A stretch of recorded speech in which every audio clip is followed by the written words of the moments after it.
કચ્છ હવે માત્ર સરહદી જિલ્લો જ નહીં પરંતુ ઐતિહાસિક અને ધાર્મિક પ્રવાસનું એક મોટું કેન્દ્ર બની રહ્યું છે, જેના ભાગરૂપે ગુજરાત સરકારે લખપતના ઐતિહાસિક કિલ્લા અને પવિત્ર ગુરુદ્વારાની કાયાપલટ કરવાનું કાર્ય હાથ ધર્યું છે। 18મી સદીમાં બનેલો અને 1819ના ભૂકંપ બાદ ઉજ્જડ બનેલા કિલ્લાને પ્રવાસીઓ માટે ફરીથી આકર્ષણનું કેન્દ્ર બનાવવા કામ શરૂ કરાયું। પ્રવાસન વિભાગે અંદાજે 2.5 કરોડ રૂપિયાના ખર્ચે રિસ્ટોરેશન, રસ્તાઓનું મજબૂતીકરણ તેમજ અંદર આવેલા ઐતિહાસિક પાર્લામેન્ટ અને કસ્ટમ હાઉસનું રિનોવેશન શરૂ કરવામાં આવ્યું છે।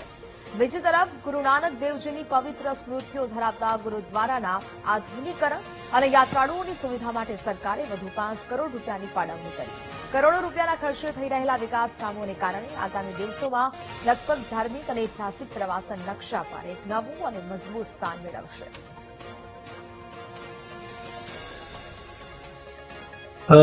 લખપત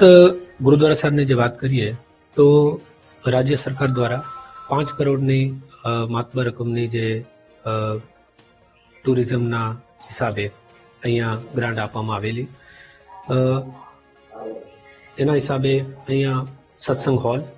પછી રહેવાના કમરાઓ યાત્રીઓ માટે અને ફેઝ 1નું જે કામ છે એ લગભગ પૂર્ણ થવામાં આવેલું ને ફેઝ 2 પૈકી જે લંગર હોલની વાત હોય કે બીજી જે પણ સુવિધાઓ ખૂટતી કડીઓ છે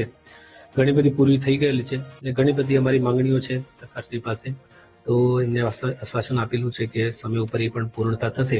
જેમાં લખપતની અંદર જે સુવિધાઓ વિકસાવી એ ઉપરાંત હેરિટેજ જે સ્મારકો છે એમનું રિસ્ટોરેશન કરવું, ગામમાં રોડ રસ્તાઓ બનાવવા, ફોર્ટ પ્લાઝા બનાવવું, એના માટે 5 કરોડ રૂપિયા મંજૂર કર્યા હતા। તે સમયે 2017-18માં 2.5 કરોડ રૂપિયાના કામો થયા હતા અને ફરીથી 2026માં જે છે 2.5 કરોડ રૂપિયા જે બાકી રકમ હતી એમના હમણાં અત્યારે કામો થઈ રહ્યા છે, જેમાં કસ્ટમ હાઉસ છે, પાર્લામેન્ટ હાઉસ જે છે, પછી એક ગામનો મહત્વનો જે અંદરના રસ્તાઓ જે છે જ્યાં પ્રવાસીઓ સારી રીતે ફરી શકે, સારી રીતે જોઈ શકે, હેરિટેજ સ્મારકો ઉપર જઈ શકે, એના માટે રોડ રસ્તાઓ ગામમાં અત્યારે બની રહ્યા છે અને વિકાસ કામ